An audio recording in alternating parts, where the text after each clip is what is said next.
Namaste.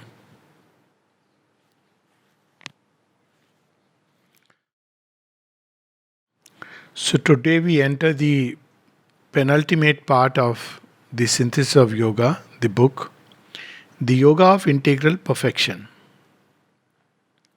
The word perfection implies a number of things to us. One is a kind of order. The most elementary understanding of perfection is that things should be in a certain order. So they are called as perfectionists who like to do everything in a certain way.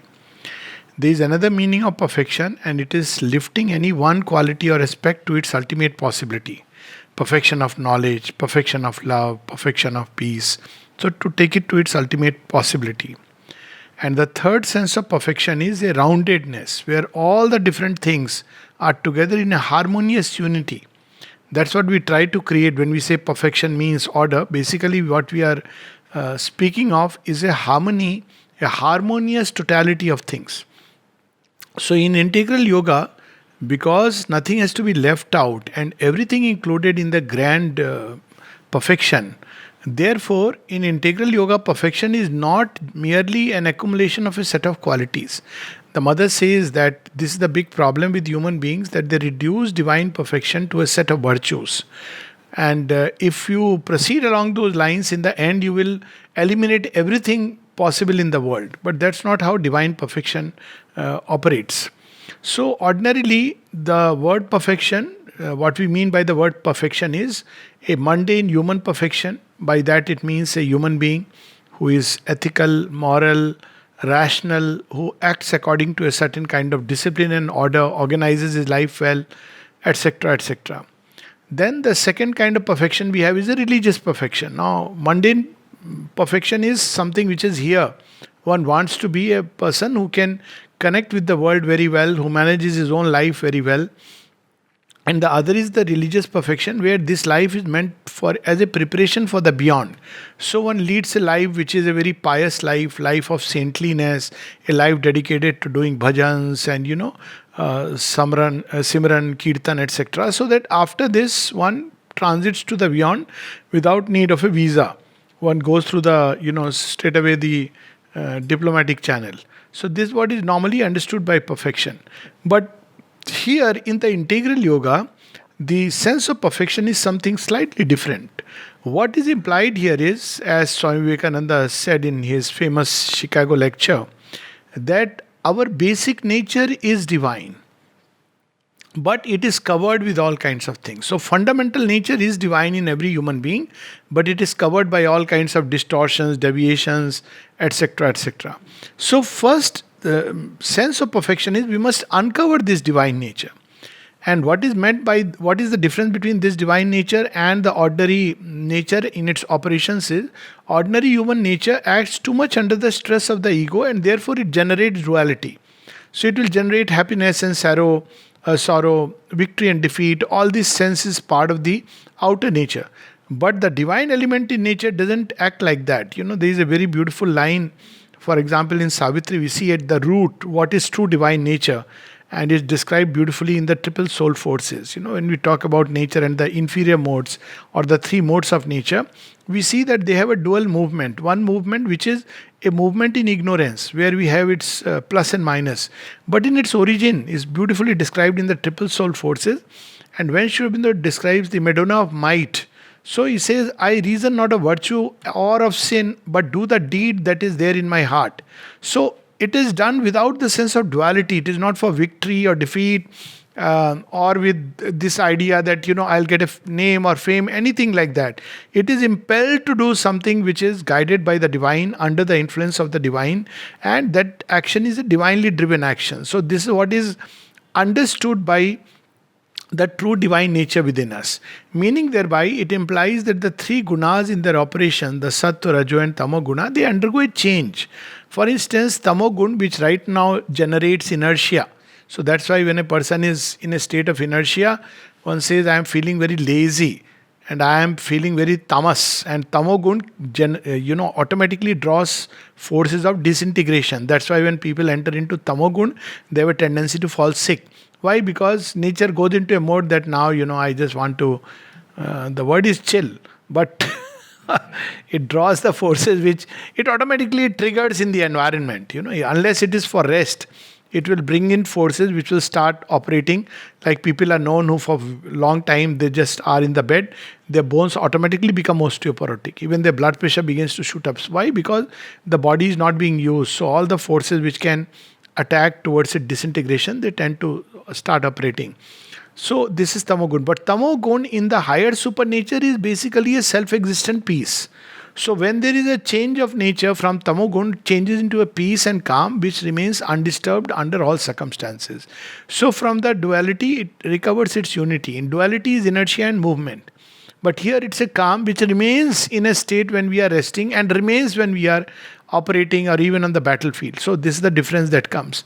Similarly, Rajogun, normally kinetic, driven action under the impulsion of ego and ambition, that changes into its divine equivalent, which is the will, the force, the luminous force. So this force is a divinely guided force. It's not ego. It's not a striving under the stress of the ego with an eye on the result, but a divinely driven force that begins to operate within us. And the Rajogun changes into tapas. So tapas here is a self-fulfilling tapas. It's not tapasya in the sense somebody sits and closes the eye, but tapas meaning thereby the entire energy of will is concentrated and is under the influence of the divine will. So that action carries a very different quality than the action which is done ordinarily under the Rajogun. So the tamogun changes into shanti and the Rajogun changes into tapas. And what about the Sattvagun? Sattvagun, normally we want to have some light for action. Now this light is ordinarily the word of a scripture. So people who are Sattvagun Pradhan, they will say, I must do my duty according to what is prescribed and proscribed. But when this Sattvagun undergoes a change, then it becomes Jyotihi. So this Jyotihi and this Prakash is independent of any outer scriptural writing and the codes of conducts written there, but based on an inner light as it develops within us, we move. It's like an intuitive seeing. So this is how this nature is to be brought forward and activated. So we have to take up the old nature, and within it this higher divine nature must come, enter, percolate and change all the movements and activities. As and when that happens, we will experience more and more of this divine perfection emerging into the play. Otherwise, within this perfection is always there. If one goes within, one will discover the state of inner perfection. But to bring it out in life is the big challenge of integral yoga. So, Shobinda very beautifully says that we arrive at the aim of the Tantra, but by the goal of the Tantra, but by the path of Vedanta. So first thing is to discover the one divine presence. So what is done in Tantra? Because we are speaking of synthesis, in Tantra, it is the movement of nature and energies. Here it is a transformation of nature, and Tantra is the only system of yoga which tries to synthesize soul and nature. In all other systems, nature is just modified a little bit so that it doesn't become a big stumbling block for the soul to be liberated from its grip. So generally there is Sattva Sansuddhi, Yama and Niyamas of Patanjali, so that it doesn't block the soul from its. When we sit in meditation, if we have practiced Yama and Niyama, then we will sit quietly. We have not eaten much. We have not stolen anybody's heart or money. And therefore we are at peace when we sit. And life is beautiful. You don't have to worry about income tax, whether I have paid or not. So, because you have done the things which you are not supposed to do. So Yama and Niyama help the nature become sattvic, sattva sansutti. And therefore we can enter into that soul enjoyment state till the time we are sitting in meditation, and then we bring something of that in our life. Depending on the degree and intensity, it remains to a point. So many of these people who follow the traditional yoga don't enter into a deep engagement with the world, because then the world is like an ocean. It will besiege us, and an individual soul may not be able to, especially when it is unripe, can easily get drawn back into that state. So this is the Vedantic aim. But what does Tantra do? Tantra says there is an energy, divine energy involved even in matter. So it starts exploring this energy and starts raising it step by step through the system of chakras. The chakras are nothing but they are centers where the universal becomes the individual. So ultimately, there is this idea that there is an individual personality is one of the illusions that we all carry. But how is that formed? Ultimately, there is not a single thought which is exclusively our own thought, not a single movement which is exclusively of one human being movement. Everything is there in the universe. But this universal in every individual enters into a certain degree, quality and quantity wise, through certain knots. So the universal mind will enter into the individual mind through the centers in the head. The individual power of the dynamizing mind, which is an externalizing mind, will enter into Vak through the Vishuddhi chakra. The universal movement of love will enter into the individual heart through the vortex in the Anahat chakra, and so on and so forth, right down to matter. So in traditional tantra, all these centers are awakened. So we discover new possibilities. Why? Because individual opens to the universal. But in Sri Aurobindo's yoga, it is not enough, because if you open to the universal, at some point it will happen inevitably. But when we open to the universal, meaning thereby that universal has all kinds of things. It has ranges which are very high, not accessible to ordinary human mind, but ranges also which are very low and dark, also not accessible to the human mind, human consciousness. So it opens into the universal, bringing its own possibility and its own challenges and difficulties. But anyways, the tantric, that's why in tantra you need a guru right there by the side. Vedanta can be practiced without a living guru or a physical guru, because you have to meditate upon the principles and the idea. But in tantra, because there is an upheaval of nature with emergence of new things, and yet when the tantric yogin is completely steadfast in the guidance, then slowly it steps through the kundalini, this divine energy moves step by step from its lower to higher and higher formations, till it finally bursts through the Brahmarandra into the thousand petal lotus, and then it meets its Lord, Ishvara, and therefore there is a liberation. But the uniqueness about this yoga is that this liberation is not by annulling nature. Normally in Vedanta you don't care about it. You just take up one strand and enter into the liberated state. That's it. But Tantra says, no, I want to have fun on the way, joy on the way, bhukti, and therefore I'll go. So Tantra is a path where there is enjoyment and power, both of them together, as it climbs, where Vedanta leans more on the knowledge aspect of the divine consciousness. So what really is the aim of Tantra? Joy on the way, if we want to put it like that. Like Greek mystics, they had this Dionysian mystics. Now here also in Sri Aurobindo's yoga, the end point, interestingly, is a divine enjoyment of the world. Because if it is a play, there must be joy in the play. What's the point of having a play where you are feeling all the time maramari ho rahi hai, and you are struggling, you are elbowing, there is a foul play, you are falling, you are crying, you don't even know the rules of the game. But it comes through the goal of Vedanta. What is the goal of Vedanta? Goal of Vedanta is mukti, and of Tantra is bhukti. Bhukti towards mukti. So it is understood that it is dangerous, because when we enter into bhukti, enjoyment, and then reach towards mukti, it's very difficult. That's why many of the Vedantis shun these powers. They say, we don't want to do anything with all this, we just want the mukti part, because bhukti to mukti is very dangerous. Now Sri Aurobindo combines it, so there is a synthesis of the Vedantic and the Tantric yoga here. Here also, nature must arrive at its fullness. Look at our mind, what a limited capacity.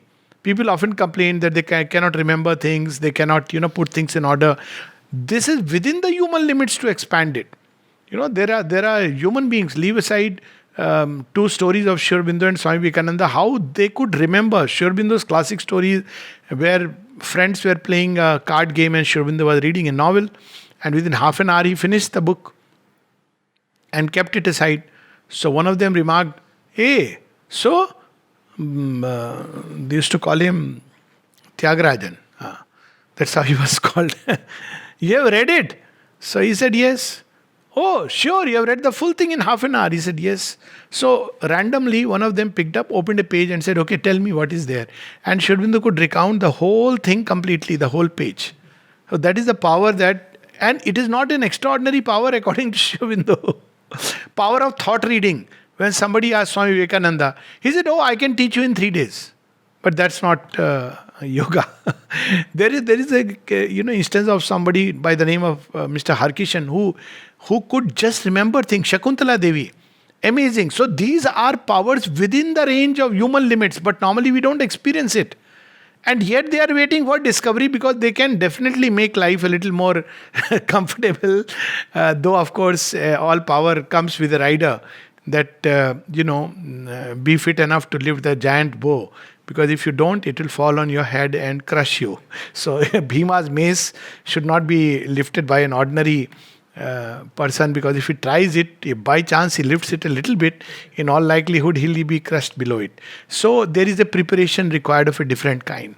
So in Sri Aurobindo's yoga, it starts with Shuddhi Mukti. So there is a purification of nature. Why purification? Purification is not about moral purification, ethical purification, or Sattu Sansuddhi as it is done in the traditional sutras, Yoga Sutra, because that is within the human range. Here, the purpose of purification is that my mind, heart, life, body should be prepared to receive the divine impact. And the divine is not bound by any moral, ethical notions, however high they may be. So one has to align these different parts, open them and align them to the divine truth. Take for instance mind. If the normally in ordinary life, purification means I'll do things according to the prescription of the scriptures, the rituals, and all these things I'll follow. But in the divine purity in the mind, in the higher senses, to be moved and guided by the divine light, by the divine wisdom that moves the mind, it may move in such a way that Arjuna was baffled that what are you asking me to do? It's not there in the scriptures. So Arjuna had practiced Sattu Sansuddhi, Yama, Niyama. He was saying, no, this is not written in the Yoga Sutras. I have read them all. How are you asking me to fight? But Sri Krishna says this is the divine wisdom and the divine will at this point of time. So purification in this yoga means something very different from what is ordinarily understood by the word purification. Shuddhi. This Shuddhi leads to Mukti. Why? Because we are bound by all these kinds of dual reactions. Good, bad, pleasant, unpleasant, with their all kinds of reactions, says Sukham, Dukham. But when our nature is aligned to the divine, then what it experiences is a state of peace and joy. Often people ask how to know that divine will is operating within us. Well, we will know it by the spontaneous emergence of peace and bliss within. That's how all divine action is by. Even if we are on the battlefield of Kurukshetra, even if we are shooting the arrows, no more arrows here, but whatever. We are having a fist fight. Even there will be a joy and peace because one is aligned to the divine will. It's no more for proving a point. See, that was the difference between Karna and Arjuna. So Karna wanted to prove a point. So it was not a Nishkam karma. He wanted to prove the point that I am greater than Arjuna. For Arjuna, henceforth, after the Gita, it was the command of the Lord. He has asked me to fight. I must fight well. But that's it. That's the thing which is required. So it brings mukti. You are automatically freed from the clutch of ego and desire. So in integral yoga, Sri Aurobindo speaks a lot about psychic prana. Sometimes this word may be confusing because the word psychic is used in a different sense later on. But in the synthesis, in those chapters, he is referring to the sense of the false sense of I. I feel like it. I want to. So this is the kind of desired soul in man which presents itself as the real self. But it's not the real self. So very often people say, Meri marji, main jo karna chahu. So, okay, fine, do your marji. But it will lead you towards more and more pain and suffering. So, this idea that I must do things as I wish or feel like, this is how modern mind operates. But in the yoga, it is as the divine will dictates me to do. So this desired self or the psychic prana is the main reason why our nature is held in the grip of the forces of ignorance. How to free ourselves from that? We have already seen the key practice of integral yoga. The 1 key, 2 key, 3 key in terms of practice. The real key will come. But the key which should be practiced throughout, from birth till birth means birth into the yoga, and then there is no death for a yogin. But from the birth till the shedding of the body is equanimity. This is the practice that must be so deeply instilled that even the physical cells should not have a tremor or a quiver just because there is a contrary opinion, just because things are not happening as we would want them to happen, just because there is a danger to my physical being. There has to be a state of perfect equanimity. Now, how does equanimity come? Equanimity comes by faith. What is this faith that is required in the integral yoga? Kalyana Shraddha. That is the one word Sri Aurobindo uses. Whatever is happening, whatever may happen, is ultimately will lead to the supreme good. I may not understand it because the ways of God baffle human intelligence. Naturally, if they were just as I thought about it, then imagine how difficult it will be for God. Because every human being thinks differently. And he wants God to think like him. Imagine poor God, what state he will be in. Like that movie Bruce Almighty. I think there was, its copy in Hindi also. There, everybody wants that God should grant me this, that, and if He doesn't grant that, oh, He is not a merciful God, He's a cruel God. So they baffle human intelligence, and yet He takes us through alleys, through things which may look like blind ends, and yet He is taking us because He knows the way He should take us. So Kalyan Shraddha or faith is the basis of equanimity in this yoga. Because equanimity can arise through various ways. One is a philosophical equanimity. This is how life is, this is how world is, let's accept it the way it is. Such a faith will not help us to change the world. Then the second kind of faith comes through a religious resignation, where we don't understand the will. Deep inside we are, why have you done it? Okay, anyways, whatever you feel like doing, do. Now, when parents tell a child, "Theek hai, okay, do it." A child is not happy. He wants the full, yes, do it. So this is how it is, a religious resignation where you resign. You still want things to be otherwise, but you have resigned because you have very little say in the matter. And that's a kind of equanimity. Stoic equanimity, what to do? You have to endure the process. It is not this equanimity, but the equanimity which is born out of Kalyan Shraddha. That luminous equanimity, that whatever is happening, however dense the appearance may be, even if they seem darkest, beautifully Mother says, faith is the surest guide in the darkest days. At the end of the tunnel, there always is light. And who is carrying us? Why this Kalyan Shraddha? It's not like what I want will happen ultimately. That's how people often, I have faith in God. Then the next moment they say, but last 5 days I have faith, but I am not getting well. What if God wants to call you? It's okay, enough is enough. This is disastrous, no? People often, what are you saying, sir? God, He knows best. Kalyan Shraddha can go to that extent. Where even when an Abhimanyu is on the battlefield and slain, and mercilessly, and imagine his life, that right there Krishna is there on the battlefield. He is not sitting in an ashrama and meditating. He is mighty warrior himself, and his father Arjuna. And the sequence of events take place in such a way that Abhimanyu dies, leaving behind his wife who is pregnant at a young age. Can there be any further tragedy for anyone? But Arjuna doesn't say, oh, I thought you are God, you showed me the Vishwarupa, what did you do for me? No, that's the hallmark of a disciple.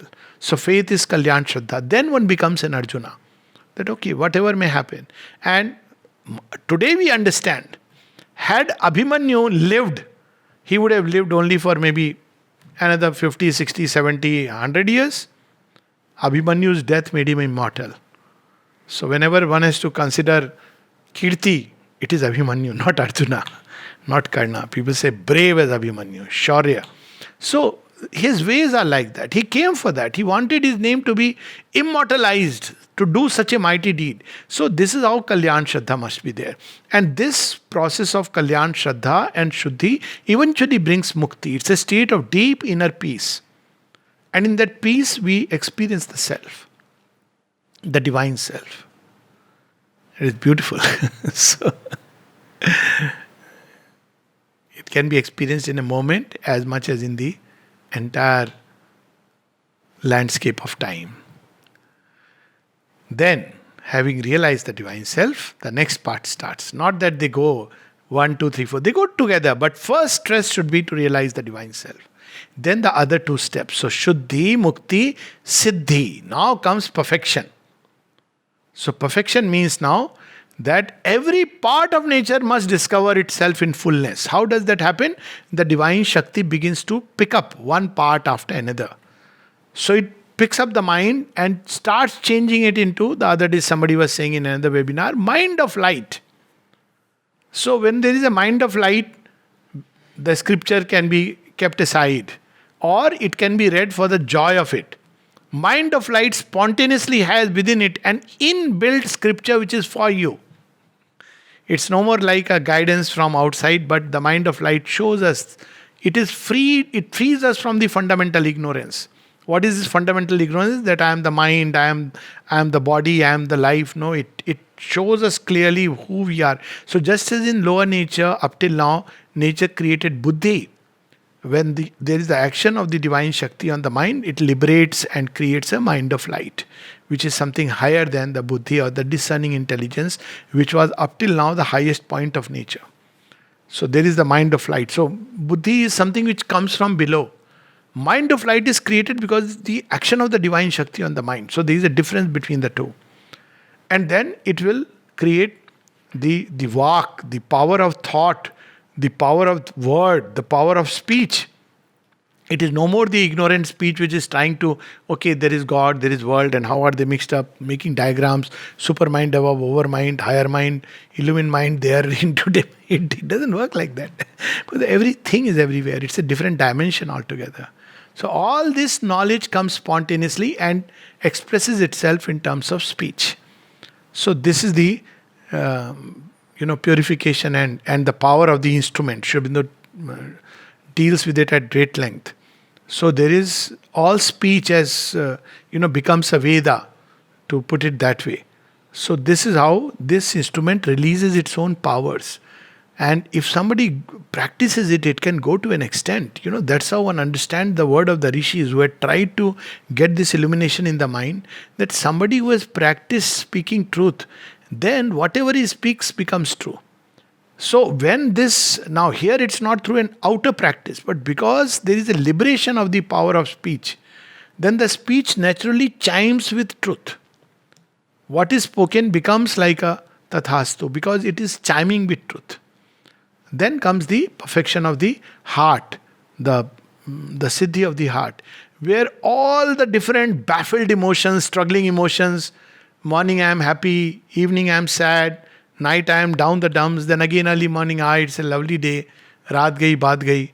It's not like that anymore. It's like all the time there's this divine love, ananda, sweetness, which starts beauty, beatitude, which awakens within us. And of course, when it comes to the surface, there still may be quivers.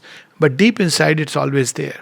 The divine love of which we spoke yesterday, and the ananda, self-existent ananda, the beatitude, life itself. Right now, life is completely under the influence of matter. So what happens? If body is sick, life also begins to drain away. That's what we check by the pulse. Doctors will kill me for that. So by the pulse, we allopaths check the pulse rate and everything. But Siddha system of medicine and the Ayurvedic practitioner, they didn't see this.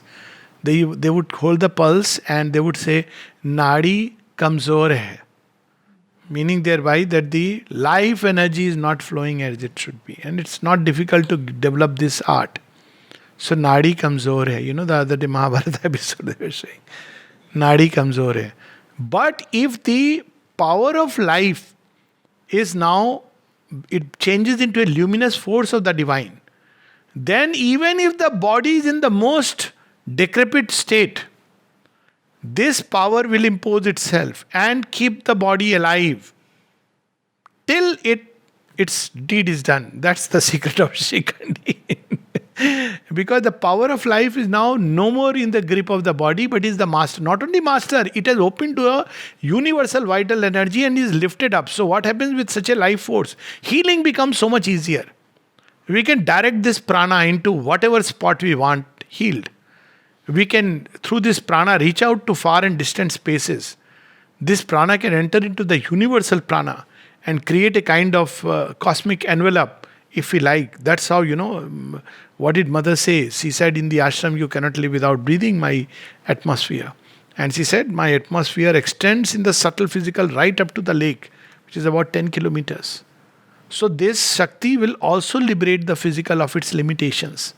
So many things that we think that are a must with the body, they will no more act like that. It will be changed. Its working will be changed. So this is how we arrive at a perfection of the instruments through the action of the divine Shakti. But unlike in the traditional tantric yoga, where the action begins from below upwards, and hence we first enter into the cosmic ranges of the lower nature, which is so dangerous. There are people who have this awakening. If they don't have a proper guru, they can enter into all kinds of appetites which are unimaginable. So there are dangers of it. Read Pandit, I think was it Gopi Kishan or Gopinath, his book on, he had a spontaneous awakening of the Kundalini and it was so miserable. He wrote a letter even to Sri Aurobindo, where suddenly it awakens and the lower appetites, because it is awakened from below. So lower appetites means food, sexuality, all these things awaken. And the person doesn't know how to handle it. Anger. You'll see some of these yogis who are so angry and you wonder why they are angry. Even non-integral yoga practitioners. So, because when this awakens from below, this is the danger. But in this yoga, the force comes streaming down from above. So it comes toward the lower chakras later. So by then, already an army of light, the heart is purified and arrived at a certain degree of perfection. The speech, the mind, the thoughts, this tremendous clarity. And then it enters the lower part, the navel, where there is the ambition and all that. So because already there is already these chakras and the opening, these energies and capacities of nature have arrived at their perfection, so they superimpose themselves. So when ambition comes up, they say, look here, you have to do only divine service. You're not here to satisfy. So ambition is easily conquered. Then when one goes down, then again these sexual and all these energies will come up, because that's how the yoga is proceeds. And one has to, again they have to undergo a purification. There is no more that elimination, but they have to be lifted to their divine possibility. Is there a divine possibility even in sexuality? Sri Aurobindo says yes. But not the crude form. All this thing has to go completely the way we right now indulge in an animal way. The divine possibility is in the union of the masculine and the feminine principle. That is what we see in the highest forms of Tantra, where we see the union of Shiva and Shakti. So please don't try it. It is not to be done. All these things are, disclaimer ke saath I should put it. But well, since we are speaking about the perfection, we must mention everything. And finally, the perfection of the body. So this is how the yoga proceeds from above downwards. So the only real experience of this yoga is the descent of the divine Shakti from above downwards. How is it experienced? It's experienced initially as a thrill. Sometimes there is a thrill in the head, sensation in the forehead. Some people will say, I have a sensation in the forehead. Good. Very nice. It's opening. When it opens, then sensation will cease. Then it will open. Or some people feel a sensation here. Sometimes they ask a doctor if they are unfortunate. And doctor will say, get an ECG done. Yes. So this is not the problem of ECG. It is the problem of DKG. I don't know what it is, but D is for divine. Okay, it's a divine cardiogram. So divine is pushing to open this center. And when this center opens, then again so people feel a pressure over the chest. They may sometimes feel a pressure below also, in the knees, right below. All the centers, in Sri Aurobindo's yoga, right below the soles of the feet, the centers go. It is not just the classical. So this eventually leads to Siddhi. Siddhi is that all the instrument, they arrive at the fullness of their possibilities and are uplifted or undergo a transmutation under the pressure of the divine Shakti, divine consciousness, which is the mother. And then after that comes, that's the part, Bhukti. Bhukti is the divine enjoyment of the Leela. So we have, some people have put Bhukti before Siddhi. I think it's a mistake, mistakenly put. Sri Aurobindo has not put it like that. There was a controversy regarding it. So I don't know which version people are reading. But the sequence is Shuddhi Mukti, Siddhi Bhukti. The divine enjoyment comes last because delight is the first thing that went into existence. So it is the last to be recovered. It's out of delight that existence started. So then we understand the whole plan of creation is ultimately to have divine enjoyment in the divine Leela. But we cannot. First, we are very maimed, and so a lot of things we experience in our life today are a shadow play. It's like cricketer going for net practice starts taking very seriously कि अरे वो ball पर मैं out हो गया. अरे practice it well, then you will graduate into test match. But we become so serious about this part of the life that we forget what we are here for. That's why Mother says one of the problems of human beings is that they take their life too seriously. And second is, she says, the problem of perfection is that human beings want to reduce it to a set of virtues. And eventually they want to eliminate everything else which is not in tune with that virtue. But divine is a whole. He is Ananta Guna. He is not just one virtue. Yet his Ananta Guna reveals itself in a fourfold personality. That's how we'll see toward the latter part a very beautiful chapter in the synthesis, which reveals to us the secret truth behind Chaturvarna. So, fourfold personality is the ascent of the soul through a cycle of rebirths from its complete involvement in matter, which is where it is Deha Chinmay. So it only understands material world, it only understands the constructions of matter. But even there it must arrive at perfection. So Dasya Bhav, that's what was later on in social order it became the Shudra. Who is the Shudra? Who has Dasya Bhav towards the divine. I am your servant and slave. That is the perfected Shudra Shakti. Shobinda says, he uses the word Shudra Shakti, and it's something very beautiful. Padabhyam Prithvi, Shudra, always at the feet of the Lord. I am at your feet. So this is the Shudra Shakti. And Shudra Shakti brings from within itself Prema Shakti. So then from there the next level is where we have the Vaishya Shakti. What is Vaishya Shakti? Harmony and a kind of love which horizontally spreads and brings people, forces together and harmonizes them. So we don't have right now, most human beings don't have. That's why there's so much chaos in the world. Ask anybody, do you want harmony? Yes, of course. So what about your life? Let two persons come together, both wanting harmony. And it won't take a day, perhaps. Let them just travel in one compartment, see how disharmony develops. Because it's not about wanting. The instrument is not capable. Under the ego, it says, I want harmony. But its idea of harmony is, do the way I want you to do. That is the written in small footnote. Of course I want harmony. But tum karte nahi ho. You don't do it. What do I do? You have to behave the way I want you to behave. You must do the way I want you to do. See, there will be harmony. Because you don't do, so there is no harmony. So that's not how harmony. Harmony by its nature means differences and different units and multiplicity coming together. And you see that twig of harmony, which mother has called harmony. Have you seen? It looks like a jumbled up things all around. And yet, there is a beauty within it, that's harmony. That they're all intertwined in strange ways. You can't figure out. And they're all different. And yet, you take them out and they are so beautiful. They are all together, they form a harmony. They are not jumbled up in a chaotic way. So that's called harmony. Then there is the power of the Kshatriya Shakti. What is the Kshatriya Shakti? Might, strength, force, conquest, victory. But in ignorance, it becomes my victory, my might. It becomes the divine victory in this world. And divine victory in this world is not a jihadi crusade, not the priest of the night inquisition. Divine victory is the victory over oneself. And in all who are called for the yoga. And yes, sometimes one has to stand against the forces of darkness. But without violence, without fear, without anger, without hatred. One takes a stand because that's what is required. And that's it. So, might and strength of the divine manifest. And then at its highest, the Jnana Shakti. So, Jnana Shakti is where there is the luminous opening into all the great truths of existence. Not just the truth of the divine beyond, but even in everyday life. Jnana Shakti must tell us, even in the smallest movements, what is to be done. It has two aspects. One is the essential knowledge, and then the way to act. Even it can govern the physical body.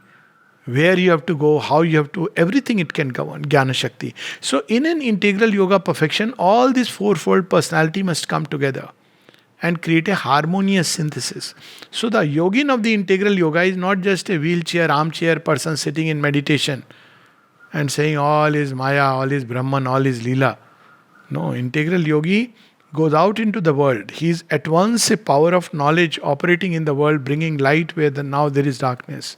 He is at once a warrior, a victor. For the divine sake, he fights in the world. For his divine consummation, he is the great, like Arjuna, battles under the divine guidance. But he knows that failure is cradled on thy deathless arms. Victory is thy passage mirrored through fortune's glass. So he knows that in the end, it's not about victory and defeat, but doing what you must do. the deed that God has put in the heart, to do it without laxity and weakness. And neither with that ostentatiousness, I am the one who did this. No, not with the jhanda. And jhanda is the Lord's. That's the Rath of the Arjuna. Jhanda is Hanumanji. The charioteer is Krishna. What is Arjuna's role? You do. You fight. Victory or defeat belongs to the Lord. If there is defeat, it is on his deathless arm. And if there is success or victory, it is his passage seen through fortune's glass. So this is how the yogin also has to be this. The yogin also is a power of harmony and love and sweetness in life. So he's not a warrior of the merciless kind that, some of these people become kathor. So Sri Aurobindo speaks of bringing these two energies, Saumya Bhav and Raudra Bhav. So often people, they are quick to temper and very easy, excitable, very anger prone, but they don't have the Saumyata. Both have the tender feelings of the heart, the softest emotions, that, which understands the pain even of a bud or a leaf which is on the floor, on the ground, and the yogin should be such that he does not just trample over it unconsciously and carelessly because, it's after all a leaf. I am going my way, I am living in Brahman consciousness. No. He cares even for the little leaf on the ground. And there are such stories about mother that when children fell, they would rush to mother rather than that story of Kakeda I have heard. Father is behind and Kakeda is running. So he fell down. So his father, but he started running away from him inside the ashram right up to mother's room. That's how, the old ashram. Not, you try doing it today, you will have to go through so many checks and balances. So he also comes, where is he gone? So he goes up the stairs. Mother comes out. What does mother do? Oh, my child. She is rubbing, cleaning, putting the balm, giving a set of chocolates. She is not saying, you should be brave. So what if you fell? Wake up. She is not saying that. He has approached her as one who would relieve his pain. He has approached her like that, and so she replies. Somebody else who approaches as a warrior, she may say, what? For a small thing you are feeling like that? Go and battle. So you can't make her respond. But all these aspects are there. And then he says, naturally, he went to the mother, came back smiling. So this is how this power of sweetness, harmony, beatitude, beauty, which is an aspect of the divine. Beauty not only inside, but beauty and harmony in thoughts, in feelings, in outer life, inner life, with people. All our dealings, even our speech should be beautiful. Not like, out. Even if you have to say out, you can say adab se. Please be on the side. Wait for your turn. So music, no? Stand there. Now see how it looks. That's not a mother's child ways. Even when he has to refuse something, he will do it with a smile. I'm sorry, it cannot be done. And you'll stand firm on that. But it will not be, I told you so. So everything will be filled with that sweetness, harmony and beatitude. And then the last, the dasya bhav, the servant of the Lord, the worker. He is ready to undertake any work. But if he has to leave it tomorrow, he'll not say, oh, I did so much, today I am asked to stay away. There was one of the first lessons I learned in the ashram. Got a work where there was no work actually, marbling department. Very wonderful it was. But in the morning, so hardly anybody, I'm sitting at the counter to cut receipts, no? So hardly anybody comes. So what do I do? So I would walk, read some book, sit quietly. So one day, I got like a guidance from within. Pravriti se nivriti. Restless monkey, you always want to do something, no? Pravriti. I must do something. Say nivriti. I said, ye acha hai. Saath mein saundarya vriddhi. All the wonderful, colors. So this is how the Dasya is happy anywhere. He's not eyeing on that chair if I get, then I can serve mother. No. A Das will serve even if he is waiting and watching. They too serve who wait and watch. What is that? Stand and... Yes, wait and watch. They too serve. Why? Because even when you are waiting, your smile, your presence, your calling the divine peace, solicitude, it's spreading in the atmosphere. One doesn't have to actively, outwardly do something. When someone asked the mother that, what should I do when I grow old and I can't do many things physically?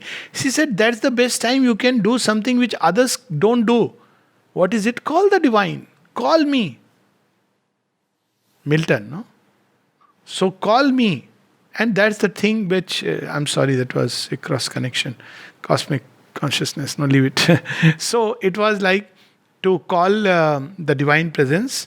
And that is, even when one is beating, there is no work to do outwardly, there is always the inner work. So Das is always at the divine service. If there is nothing outward, he is doing an inner work. Every person he is meeting, there is an inner work. He is invoking the divine presence. What else is work? All else is secondary and subordinate. And when it goes, when we bring out the harmony of all these fourfold powers, then we are ready for the supramental change. That's how the whole process of yoga goes. So, what is the key? We have spoken of faith and equanimity. The key ultimately in this yoga is surrender to the Divine Mother and her Shakti. This yoga cannot be done by any personal effort or practice, however big tapasvi we may be.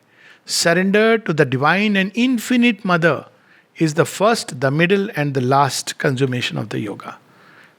What is the difference between the three? In the beginning, it starts with a general surrender. Mother, I am yours, carry me. Now, this surrender is, there are cosmic forces which have heard you.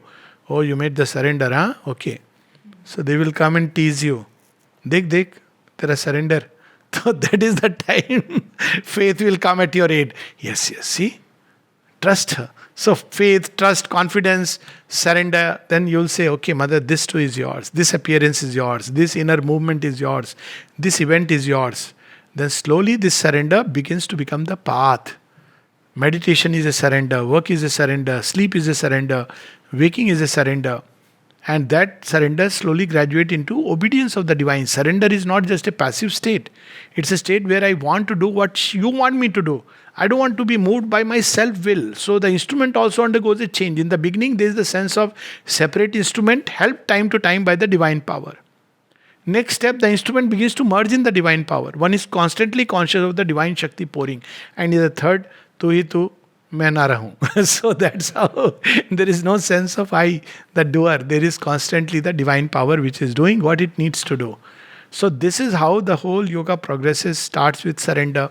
It's middle. Without surrender to the Divine Mother, this yoga cannot be done. This yoga is not done by any kind of techniques, methods. Even if one knows nothing, absolutely nothing about anything, one has not heard the word yoga, but has the great leap or great fortune or destine, and one just opens to the Mother and stays open.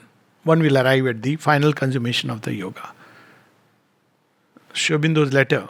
All who are open to the Mother are doing my yoga.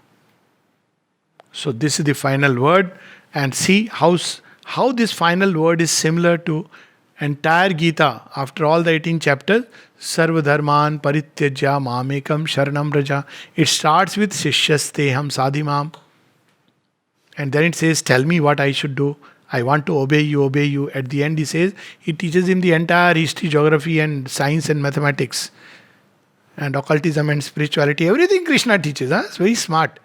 At the end, he says, okay, Sarva Dharman Parityaja. But before that, he says something else. Man mana bhav mad bhakta madhyaji man namaskuru. Become my minded, be full of me, become my lover, my devotee. Bow unto me. Sarva Dharman Parityajya mamekam sharanam raja. Refuge in the Divine Mother. When Sri Aurobindo was asked, what is the central secret of this sadhana? He said there are two secrets, but he revealed only one. He said there are two secrets. The central secret is to surrender or take refuge in the Divine Mother. Surrender to the Divine Mother. Psychic surrender, he used the word. Then the person asked, what about the other secret? Then he said, yes. So that is aspiration for the divine life. But the central secret is to surrender psychically to the Divine Mother. What is the difference? Psychic surrender makes no demands. It doesn't make a condition. Mental surrender is where you surrender but you are on the watch out. Is it really divine? No, no, this happened in my life. No, I think I've surrendered to the wrong person. Maybe I should change track and go to the following other movement. There I will have something, something, whatever. So this is mental surrender. It has reservations. It has doubts. Vital surrender, it says, I will surrender to you, but please, I have a list of to do. 20 lists. So after 20 is completed, he says 20 more. And it goes on. Okay, now it is no more my list. My child, no, he also. After that, grandchild. So divine is a wish fulfilling Kamadhenu, Kalpataru. And then the physical also surrenders, but it's tamasic. It says, okay, Ganpati Bappa Moria. After that is dancing, drinking alcohol, and doesn't matter. Poor Ganpati must be suffering to see all this. But that is not bother because it's a fun and excitement. But it is said, Ganpati Bappa Moria, Purcha Varsi Lokara. After that, whatever is happening is Ganpati's problem. That's not surrender. So, psychic surrender is where one makes an unconditional surrender to the divine. Then, whatever happens, life or death, joy or sorrow, happiness or suffering, each drop of blood, each cell of the body belongs to you. And this belongs to you keeps on progressing because there are always new things we discover in ourselves. And every time we discover, this too belongs to you. Do with it what you want me to do with it. So this is how the yoga proceeds and ends. So just maybe I'll read one little passage just to connect.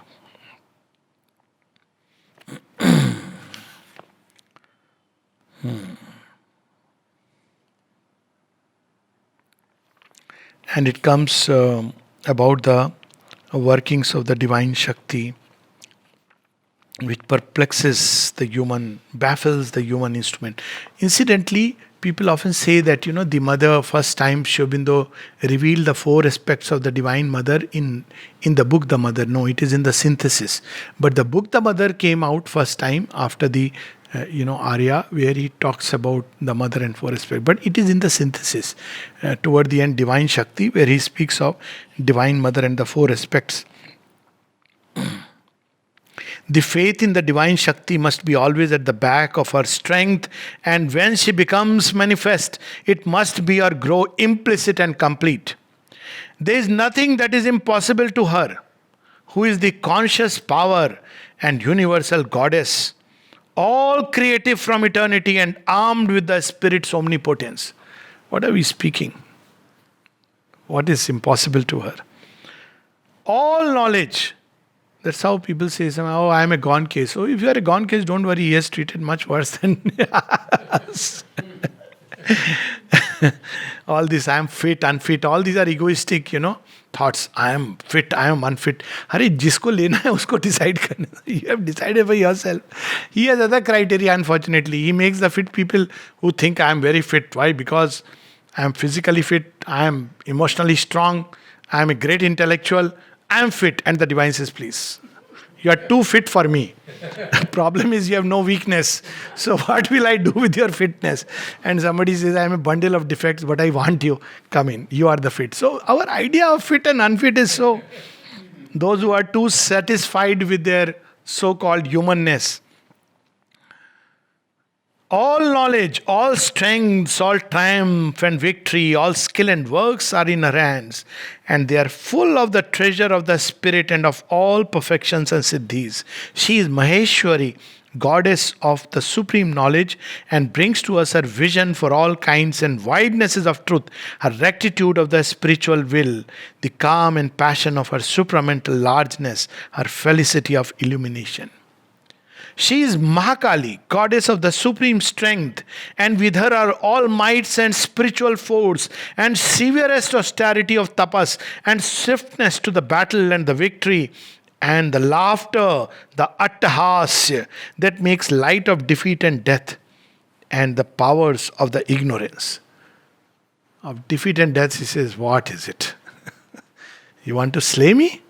No power can slay my soul, it lives in thee. That is the attahas. You see it in Baji Prabhu, no? And she is Mahalakshmi, the goddess of the supreme love and delight, and her gifts are the spirit's grace and the charm and beauty of the Ananda and protection and every divine and human blessing. She is Mahasaraswati, the goddess of divine skill and of the works of the spirit, and hers is the yoga that is skill in works. Yogaha karmasu kaushalam, and the utilities of divine knowledge and the self application of the spirit to life and the happiness of its harmony. The intimate feeling of a presence and a power and the satisfied assent of all our being to her workings in and around it is the last perfection of faith in the Shakti. So both ends we have to work at the end of nature, our lower nature, and the higher perfection. And at the end, let us close with this: the power of the divine universal Shakti, which is beyond our which is behind our aspiration, is illimitable. Now here he uses the word universal Shakti. Later on, he speaks about transcendent and he speaks about the Divine Mother. That is the change that has come, because that time the mother is not yet taken charge of the yoga. So he used to tell us, you guys call the divine universal Shakti. And we would say, Lord, what are you saying? So then the Divine Mother takes charge and he says, call the mother. Makes it so much easier. And when it is rightly called upon, it cannot fail to pour itself into us and to remove whatever incapacity and obstacle. Look at the blanket. Aham tva sarva papebhyo mokshishyami amasucha. Look at now, he is speaking this in with what an impact. Whatever incapacity and obstacle she will remove. Now or later, for the times of and durations of our struggle, while they depend at first instrumentally and in part on the strength of our faith and our endeavor, are yet eventually in the hands of the wisely determining secret spirit, alone the master of the yoga, the Ishvara. Namaste. This is basically sometimes, I think last couple of days, because of a bit of stress and stuff, I'm not sure, but my mind is too active in the night, so I'm unable to have a sound sleep. So I just wanted to ask you, what Mother and Sri Aurobindo has said in regards to conscious sleep or a perfect sleep. So sleep is the domain of the subconscious. So it doesn't come very easily under the control of the consciousness that we have in the waking state. So we must understand. It comes naturally, it's a different thing. But sleep is one of those things which goes beyond our control, like many automatic activities. So the first step in the yoga is to bring things which are not in our control also under the control of the mind. It makes it a lot more easier. Meaning thereby things like sleep hygiene, trying to, quieten the thought, quieten the mind. All this is part of the endeavor. But at the end of the day, one has done all this, still there would be days when sleep will elude us. Conscious sleep comes as we grow in consciousness. So this consciousness which is in the waking state and in the inner being begins to extend into the subconscious part. That's when we begin to become aware of our dreams and, the happenings during the sleep state. And apart from that, the simplest things he has said, I can give you 2 suggestions. I'm sure everybody knows it. One is to sleep in the mother's lap. Doesn't matter, let the thoughts swirl around, but just think that her hand is kept on the head and the head is on her lap. This is a beautiful way to sleep. Another thing she has explained very beautifully: imagine a cocoon of her white light, the light of Maheshwari all around. It is very soothing. We don't know it originally, so we can start with imagining that there is a white light which is like a cocoon wrapped around us. And it will not allow any disturbing things to enter. As such, it should be done, because sleep is when we are very vulnerable. And the third thing which needs to be done is, she says, imagine you are like a water lily floating in a pond or a river or a ocean. So just to imagine that I am a water lily, then you can play with imagination. Oh, water lily is open to the light. You can make a nice light, a bluish white light, creamish light. The ocean can be Shirishagara. And you can think that Mother and Sri Aurobindo are in that ocean and This water lily is floating all around, opening all the petals, and then Sri Aurobindo is picking up this water lily and just caressing the petals. And then the mother is taking this petal and keeping it to her heart. Imagination is a key, she has said, it opens the doors. But we have to exercise it. So be a water lily. As such, in life, it is very good to be like a water lily floating on the river. A river finds its way, not like a rock. You didn't listen to me, I'm going to give an ice. So a lot of stress comes because of that, because we take certain fixed positions in life. But if we don't take that kind of fixed position, it doesn't mean not doing what we need to do. See, the problem is when people say, oh, I will be flexible, means I'll do whatever I feel like doing. No. Instead of rigidity, there is a plasticity. But one does what one has to do. But it's not like a hardened stance. There's this difference between the two. A rigid, hard stand, and then, one begins to fight with circumstances, situations, people. Instead of that, to take that stance that, okay, I'll do what I need to do and have the Kalyan Shraddha that I'll surrender it to her and let her carry me through this journey of life. The battlefield of Kurukshetra is the path through which the chariot of Dharma passes. Dharma Kshetre Kurukshetre. We can't avoid it. But when we have, on one side, we may have Bhishma and everybody, but one day we have to learn to rely only on Krishna as the charioteer. So we take that the Divine Mother is the pilot of our ways, and then whatever be the stress, the challenges, the difficulties, she will carry us through it. This is the experience of all who have walked the way. It may take, as we just read, the time or duration may be short or long, but eventually, at the end of the tunnel, there is light. Hi. Hi. Hi, Luke. Hi. Hi from Brazil. Adrienne here. Yes. I would like to ask some things. I was remembering before I met Sri Aurobindo and Mother, I used to imagine a blue light to go to sleep because I was kind like that with my mind always running, and I would imagine a blue light that was very good to go to sleep. Yeah, wonderful. That is what is Sri Aurobindo's light and Shri Krishna's light, depending on the shade of the blue. And it's beautiful. One can think of a blue light, a pink light, golden light, but white light is what the mother has spoken. It's a soothing light. So now I use the white light. Yeah. Always go with the white light. Yeah. My question was is about you were saying about the pressure, and the pressure on the head is a resistance of the nature or an opening. Yeah, so the pressure itself is not the resistance. It's felt like either on the head or in the forehead, like a gentle vibration, which is like a pressure, but there is a sweetness within it. So that is an opening. But if there is a headache, that is the resistance. Because of the pressure, sometimes the head begins to ache. Now, if there is a pain, active pain, there is a headache, as you know, then there is a resistance within the mind to the opening. So there is a difference of the nature of the sensation. So pressure is felt as eventually something pleasant. Though it is too much, you may feel sleepy. Initially, a lot of people feel sleepy. But it is not disturbing, it's not like a headache. But if one feels that there is a need to take paracetamol, then there is a resistance.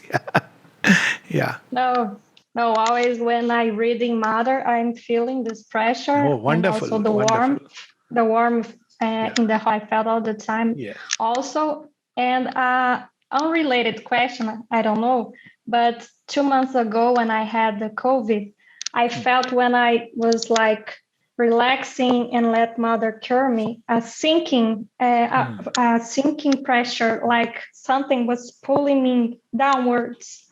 I don't know if a subconscious thing, I don't know. It's a feeling like a falling, like a very... Yes.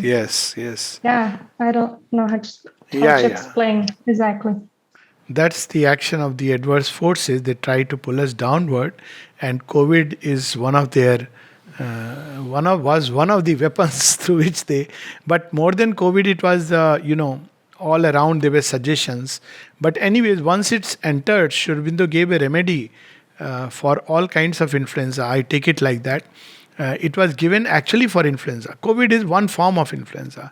He said, no fear, Don't accept the suggestions. Stay quiet and call the mother and trust that you will be fine. This is the remedy he gave.